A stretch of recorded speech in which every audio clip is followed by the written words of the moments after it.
Welcome to MediByte, where we break down complex topics in health and medicine. Today, we're digging into a story that literally changed how we understand the human mind, a revolutionary chapter in medical history. We're going to explore the profound lessons learned from Vietnam veterans. Okay, let's just start with this. A statement that completely stopped clinicians in their tracks back in the 1970s. A veteran, let's call him Tom, was offered medication for these awful, debilitating nightmares. And he said no. He told them, if I take the pills and the nightmares go away, I will have abandoned my friends and their deaths will have been in vain. Wow. Right there, you realize this isn't just a bad memory. It's a memorial. And that single idea kicked off a medical mystery that would redefine everything we thought we knew about the hidden wounds of war. So that brings us to our first section, a post-war mystery. You have this whole generation of soldiers coming home from Vietnam, but for so many of them, the war didn't end.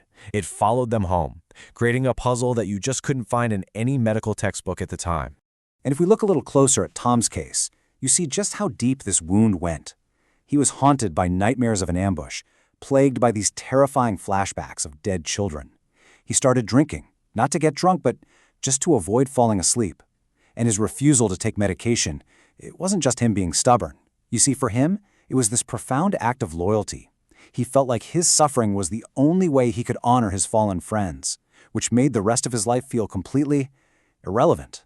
This was so much more than just bad memories. So this really forced researchers to ask a brand new, crucial question. What is actually happening in the mind and in the brain that keeps a person frozen in the past, totally unable to escape? How can a single moment from years ago hijack a person's entire present? Well, this investigation led them to the discovery of what we can only call the invisible wounds. They started to realize that trauma wasn't just a story someone tells. It was actively rewriting how these veterans saw and experienced the world, and it produced this really consistent but perplexing set of symptoms. And these symptoms were baffling. We're talking about explosive rages over tiny frustrations, like you'd see fist marks in the clinic drywall, complete emotional withdrawal, shutting out their own families. And at the same time, this state of chronic vigilance, always on alert, always scanning for a threat. And the flashbacks, these weren't just memories, they were full-body sensory experiences. They'd see the same images, smell the same smells, feel the same physical sensations of the trauma. And here's the really tragic irony. For many of them, the only time they felt truly alive was when they were reliving that horrible past. So, to try and get a glimpse inside this altered reality, researchers turned to an old tool, the Rorschach inkblot test. The idea was to see if trauma could change something as fundamental as perception itself. There's this one story of a medic named Bill that's a perfect example. Years after the war, he was doing pretty well until the sound of his own baby crying started triggering flashbacks of dying children in Vietnam. So he was brought into a study using these inkblots. And what they found is just stunning. It illustrates the change so perfectly.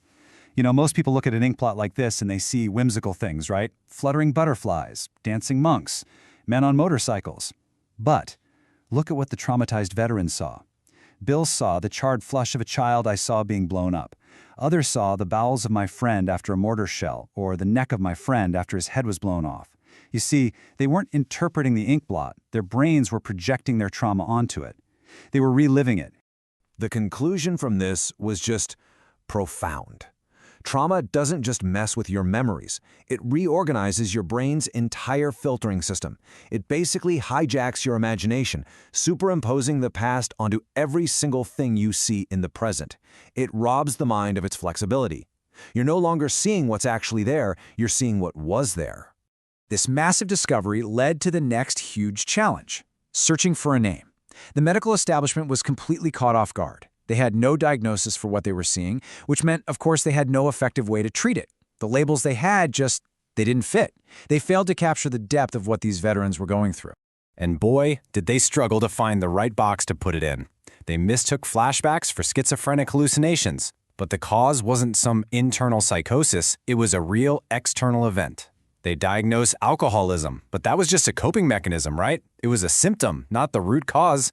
A mood disorder? Sure, there was rage and numbness, but those were just pieces of a much, much bigger puzzle. And all these misdiagnoses just led to useless treatments that often made the veterans feel even more alone. But then came the turning point, a breakthrough that would finally validate an entire generation's silent struggle. And that brings us to the birth of PTSD. It all really boiled down to this one simple but incredibly powerful question. What do you call a wound that no one can see? And if you look at this timeline, it tells the whole story. Over the decades, we've had different names for the psychological toll of war. We had shell shock back in the 1910s, battle fatigue in the 40s. But then look, the 1970s, a big glaring blank space, no official language. It took a passionate group of Vietnam veterans and a few really dedicated clinicians fighting, lobbying the American Psychiatric Association to finally fill that gap.